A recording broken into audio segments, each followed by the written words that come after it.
Bom dia, pessoal. Eu me chamo Márcio Rodrigues de Andrade, sou doutorando do Programa de Ciência e Tecnologia de Alimentos da Rural, né, ali no IT, Instituto de Tecnologia, e a convite da professora Gesilene, ela pediu para eu ministrar esse tópico para vocês, né? Esse tópico se chama Tecnologias Não Convencionais em Pescado, tá? E para isso eu seguirei o seguinte sumário, onde eu falo um pouco sobre a produção de pescado mundial, tecnologia convencional e não convencional de processamento de alimentos, conceito de tecnologia não convencional, né, não térmica basicamente, de processamento de alimentos, exemplos de produtos desenvolvidos, aplicação e pesquisas na indústria de pescados e desafio para novas demandas. Tá bom? É um tópico bem tranquilo, e a gente vai levar de uma maneira mais simples possível. Tudo bem? Muito bom. A FAO, ela estima que há uma tendência de crescimento na produção de pescado. Quando a gente fala pescados, né, a gente cita ali várias espécies, né, tanto de peixes, crustáceos, molúsculos e outros animais aquáticos, tá bom? E em documento publicado no ano de 2020, a FAO apresentou para a gente essa seguinte tabela, né, onde ela fala da produção e captura e onde um total produzido, obviamente isso aqui é o que foi levantado, né, nós temos uma grande dificuldade, inclusive no Brasil, para fiscalizar esses números, digamos assim, né? De uma maneira mais fidedigna. Mas trouxe um total de produção de aproximadamente 179 milhões de toneladas. Tá? Desses 179 milhões, algo em torno de 156 milhões de toneladas foram destinadas ao consumo humano.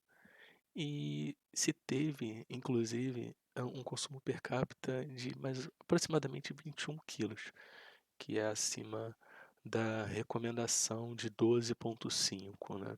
Que foi a última recomendação da FAO.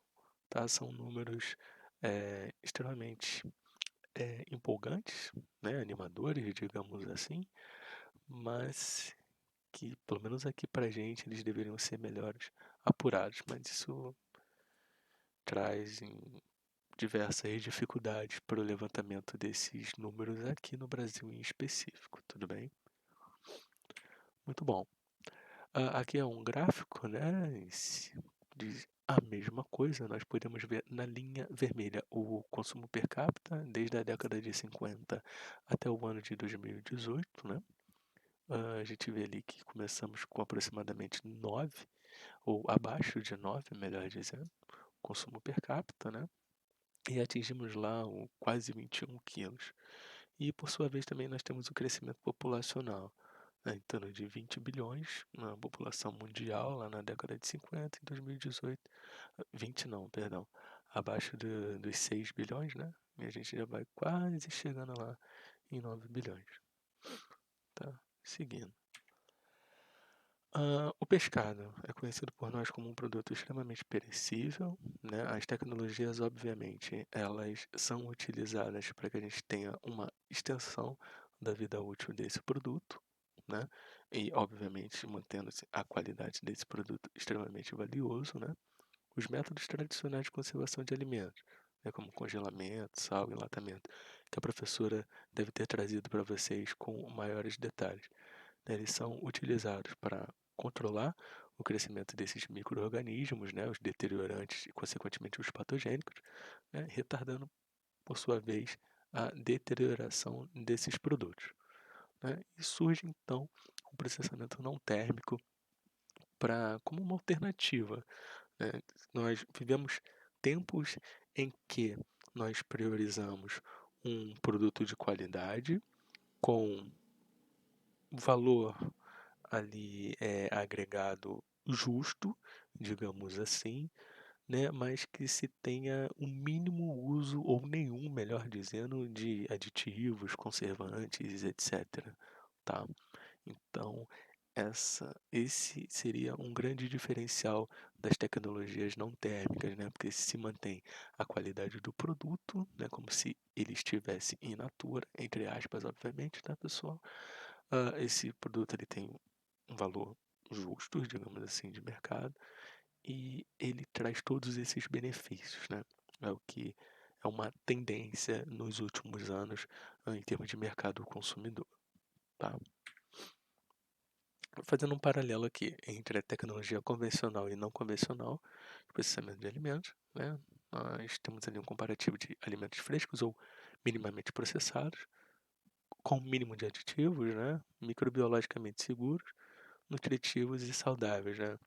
Quem tiver curiosidade pode pesquisar também sobre Clean Label, que traz essa perspectiva de alimentos minimamente processados, com o mínimo de informação nos rótulos, com informações mais direcionadas, né, mais objetivas, tá, de maneira mais claras para que o consumidor ele tenha esse fácil entendimento e mais claro, digamos assim, do produto que ele está adquirindo ali naquele momento, né? Muito bem. Um paralelo entre tecnologias convencionais e não convencionais, né? As tecnologias convencionais estão estabelecidas há muito tempo mesmo. Eu questionaria as características sensoriais, se elas são mantidas ou não, né? E se, obviamente, se tem a segurança microbiológica desses produtos, né? Estão aí estabelecidas há anos, anos e anos. As tecnologias não convencionais, elas surgem como potenciais alternativas, mantêm as características sensoriais desses produtos e também garantem a segurança microbiológica deles. Essencialmente, na tecnologia de barreiras, vocês também já devem ter ouvido falar sobre ela, né? Nós temos um controle de temperatura, atividade de água, pH, né? E você mantém ali o produto, você amplia a vida útil do pescado, né? Que é um produto extremamente valioso, porém com a vida útil curta, né? Você tem cadeia do frio a todo momento. A professora deve ter batido isso na tecla para vocês toda a aula que ela fala sempre disso, tá? Vamos lá. Armazenamento em baixas temperaturas. Falando-se de tecnologias convencionais, né? Nós temos uma redução da temperatura de armazenamento.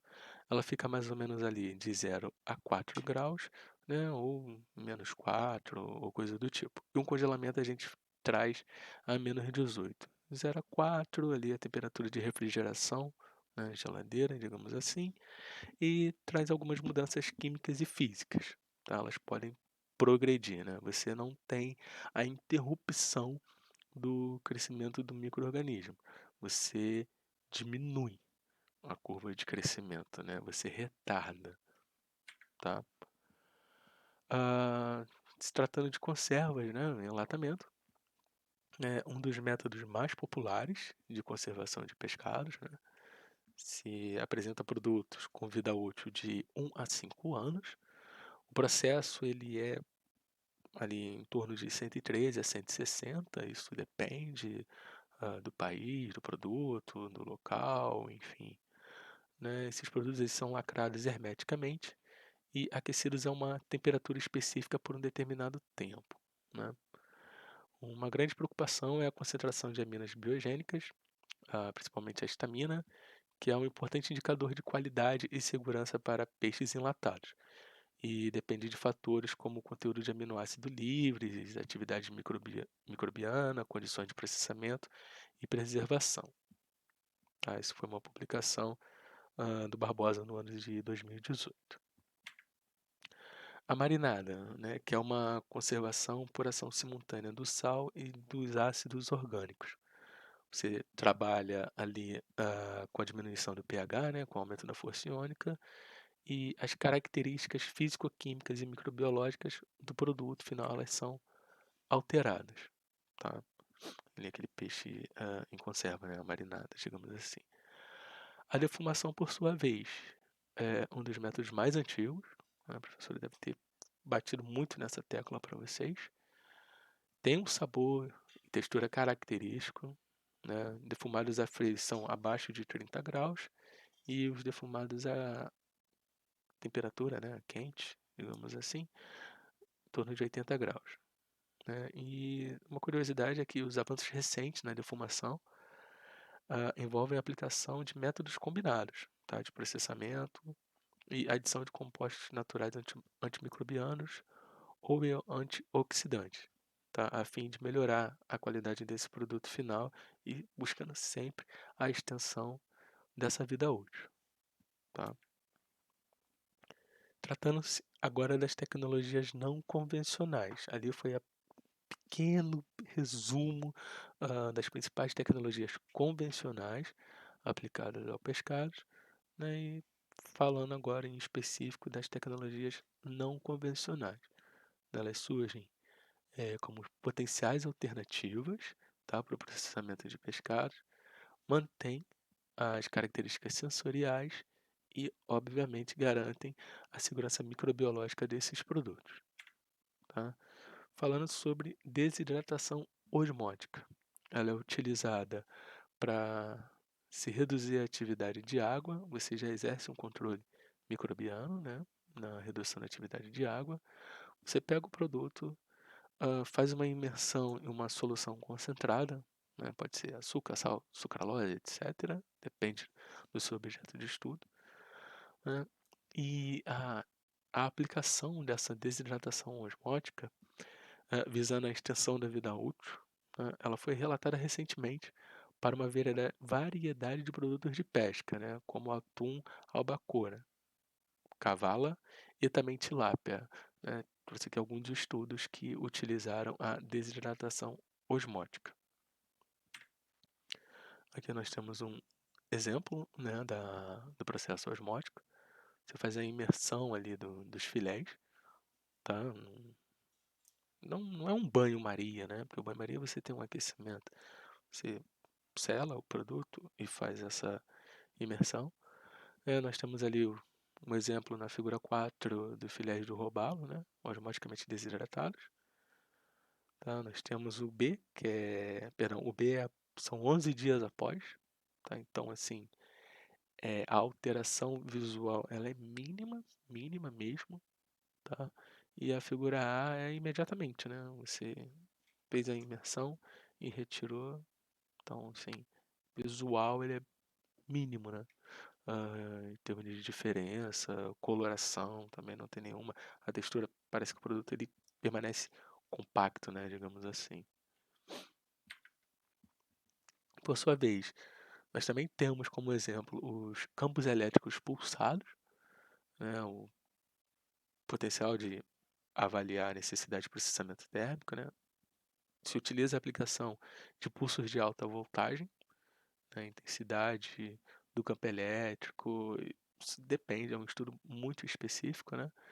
E Johnson e colaboradores, eles afirmam, né, ou sugerem, melhor dizendo, que a grande vantagem é o tempo extremamente curto, né? Porque se trabalha na ordem de a microsegundos de tratamento, tá? Então, é algo extremamente rápido, tá?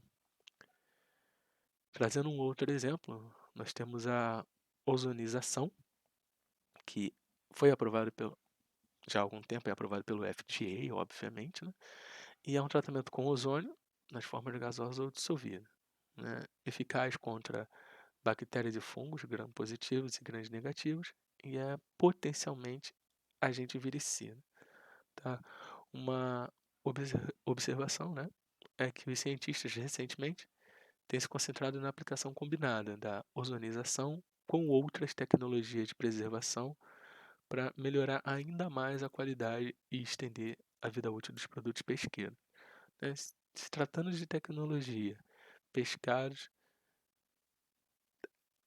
extensão e vida útil vão estar sempre ligadas à aplicabilidade dessas tecnologias, né? Não adianta você ter um produto microbiologicamente seguro com a vida útil, digamos assim, de 2, 3 dias. Para a indústria de pescado ela não é interessante, tá? Então, vida útil, aplicabilidade e pescados, eles têm que estar relacionados, né? Eles têm que sempre evoluírem, digamos assim, ampliar o prazo ou etc. Plasma frio também, uma tecnologia está surgindo, né? Emergente de processamento não térmico. e tem um alto potencial de aplicação em alimentos, né, de origem animal, referido como quarto estado da matéria. Aí fica a dúvida para que todos nós possamos pesquisar, obviamente, tá? Que isso é uma informação muito doida, se tratando de plasma frio, galera. Vocês vão ver. Quem tiver curiosidade pode pesquisar, pode me mandar um e-mail que eu encaminho o artigo que traz essa informação do quarto estado da matéria. Algo assim muito bacana. E se falando de alta pressão, eu trabalho atualmente com alta pressão hidrostática. No mestrado, nós desenvolvemos uma bebida láctea ah, pressurizada, né? Nós utilizamos a tecnologia de alta pressão, tá? E assim, eu tenho um pouco de conhecimento sobre a alta pressão, mas eu vou falar de maneira bem breve para vocês, tá? A alta pressão, ela, entre os métodos de conservação de alimentos, ela é emergente, né? Ela que tem o maior êxito de utilização pela indústria. Ela pode ser aplicada tanto a produtos de origem animal quanto os produtos de origem vegetal, no desenvolvimento de suco, por exemplo, tá? E ela se divide em alta pressão hidrostática e homogeneização a ultra alta pressão. A alta pressão hidrostática nós utilizamos em produtos líquidos e sólidos. A homogeneização a ultra alta pressão nós aplicamos em produtos líquidos, tá? A faixa de pressurização ela inicia em 100 megapascal e vai até normalmente 1000 megapascal. Depende da sua matriz, depende do tempo que você vai aplicar, obviamente, tá? E ela traz como benefícios a inativação enzimática de micro-organismos patogênicos e deteriorantes, preserva ou aprimora as características sensoriais do alimento e, obviamente, a extensão da vida útil, tá? Não sei se vocês sabem, mas a Embrapa Agroindústria de Alimentos, localizada ali em Guaratiba, ela tem uma planta piloto com equipamento de alta pressão, com equipamentos de alta pressão hidrostática, tá? É lá, inclusive, que atualmente nós conduzimos os nossos estudos com vieiras, tá? A Tairine, ela também trabalha com a tecnologia de alta pressão e vieiras, né? Que é um grande projeto que nós estamos desenvolvendo no doutorado, tá bom?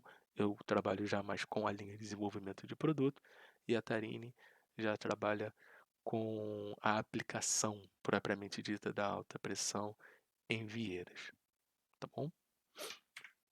Muito bem.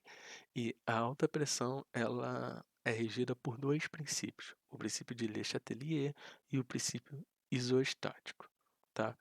O princípio de Le Chatelier diz o seguinte, que um sistema, quando ele está em equilíbrio, se alguma força ou coisa do gênero tira o equilíbrio, né, perturba esse equilíbrio, esse sistema ele fará de todas as maneiras para que ele volte a esse equilíbrio. Muito bem, vocês vão entender isso. O princípio isostático diz o seguinte: quando o equipamento de alta pressão ela é aplicada na figura vocês vão entender, vai ficar mais claro. Quando o equipamento de alta pressão exerce essa força, né, ou aplica essa pressão na matriz, ela é aplicada em todas as direções e em todas as faces da matriz, tá? De maneira isostática, de maneira igual, tá? Ou seja, trazendo aqui para a figura número 5. Nós temos ali uma matriz, um lote não processado, começando na parte de cima, tá bom, gente? Aí nós temos o equipamento de alta pressão, que está destacado ali em prata, tá? Nós abastecemos esse equipamento, obviamente a gente seta esse equipamento, né? Eu coloco lá 100 megapascal por 30 segundos, sei lá, 100 megapascal por 2 minutos, depende. Depois nós temos o enchimento desse vaso de pressurização com líquido, que pode ser água, uma combinação de água e álcool, enfim, tá? Isso aí depende do equipamento. tá? Muito bem. Nós temos, então, a pressurização de acordo com a setagem, com o input que nós colocamos no equipamento. Depois, nós temos o esvaziamento ali do vaso, né, de pressurização. Nós temos o lote processado. Percebam que na terceira figura ali embaixo, ou na parte de baixo, a figura da direita, onde está escrito pressurização, nós temos as setas localizadas no mesmo ponto, né, em todas as direções, justamente para apresentar para vocês o princípio isostático, né, que ele vai de todas as direções, né, da direita para a esquerda, da esquerda para a direita, de cima para baixo, de baixo para cima, de maneira igualitária, tá? Esse é o grande diferencial da alta pressão. É diferente do tratamento térmico, onde você tem um problema para aquecer o ponto central do alimento, tá? Muitas das vezes as bordas, digamos assim, num cozimento, elas são cozidas, né, primeiro, e quando essa temperatura ela atinge o ponto central, as bordas elas já ultrapassaram a temperatura de interesse, né? Com alta pressão você não tem esse problema, certo? Tá? E o Clean Label, né? Você tem justamente a importância da alta pressão no desenvolvimento desses produtos, tá? Muito bem. Ela hoje é aplicada em diversas matrizes pesqueiras, digamos assim, como salmão, robalo, dourada, atum, ostras do Pacífico, vieiras, que é um produto nacional, tá? Inclusive, nós estamos trabalhando com vieiras oriundas da bacia de Ilha Grande, tá? Isso é um projeto muito legal, pois quem tiver interesse pode me procurar, falar com a professora Gisilene, com a própria Tarine, enfim, que a gente traz algumas informações para vocês, tá bom? E só a título de exemplo para vocês, né, nós temos nesse gráfico a vida útil de filés de douradas não tratadas, né, o controle, tá? Nós temos tratados com a alta pressão, tá? Com tratamento de 600 megapascal a 5 minutos e tratados osmoticamente, tá? Como vemos, a linha tracejada, a primeira linha lá é o tratamento com alta pressão, tá bom? A linha do meio é o tratado osmoticamente e a linha de baixo é o tratamento controle. Em termos de dia, a alta pressão e armazenados a 0 graus apresentou quase 40 dias de vida útil. É bastante coisa. O do meio, que é o tratado osmoticamente, quase 20 dias, que é interessante. E o controle, né, que não teve nenhum tratamento, 11 dias aproximadamente, tá? O que é bastante interessante. A 0 graus, né? Ali é a cadeia do freio. Agora, a gente, traçando lá para o extremo, com 15 graus, a alta pressão apresentou quase 15 dias, ou menos de 15 dias, tá? O osmoticamente tratado, menos de 10 dias, e o controle, menos de 5 dias. Tá? Então, ainda assim, né, a alta pressão ainda manteve-se assim. Tô falando que ela é melhor? Não, não tô falando, tá, gente? Mas ela tem sugerido resultados, tem apresentado os resultados mais interessantes, tá? Aqui nós temos o exemplo da aparência, né? Como que fica ou como que ficaram os filés de dourado tratada 600 megapascal por 5 minutos a 25 graus, tá? Após 2 meses de armazenamento, pessoal. 2 meses, 60 dias. Extremamente interessante. Então, é desafio para novas demandas, né? Essas tecnologias de processamento, elas visam superar o curto prazo de vida útil, conforme eu disse lá no início, frisando sempre, né? Melhorar a comercialização e otimizar a utilização desses recursos, claro, e ao mesmo tempo que os consumidores exigem produtos processados de alta qualidade, né, com alterações mínimas, nós temos aí a necessidade de suprir a demanda por esses produtos de alto padrão, né, por meio da utilização de tecnologias não convencionais, tá? Que é bastante interessante para o desenvolvimento de produtos, por exemplo.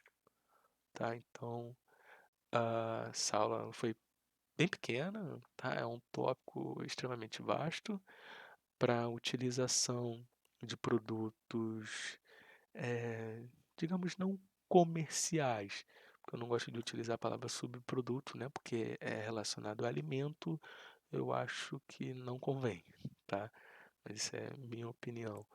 As tecnologias não convencionais, elas têm demonstrado bastante potencial para a utilização desses produtos, a princípio sem interesse mercadológico, tá? Então, era isso. Foi de forma bem sucinta, direta, e espero que vocês tenham gostado e seguimos fortes, né, nesse momento tão complicado que nós estamos passando. Espero que todos estejam se cuidando, para sua família também. E vamos seguindo que dias melhores virão. Um grande abraço. Tchau, tchau, pessoal.